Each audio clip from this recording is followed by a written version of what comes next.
outline some ancient or present uses of copper and some uses of one of its alloys. Okay. So copper has always been used as ornaments, for tools, for weapons in the Copper Age. Cooking implements, this one's particularly common because of its high heat conductivity. Water pipes, that's lately, and electrical wires, which is even more recent. Okay. So copper has a lot of uses.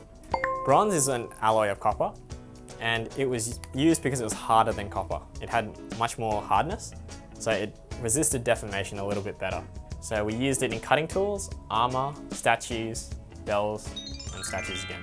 So basically we used it in the Bronze Age. That's when we started refining copper into bronze, making it a much more useful metal. And then another alloy is brass. So we use brass for doorknobs and sometimes screws as well, because it's quite strong and also quite malleable as well.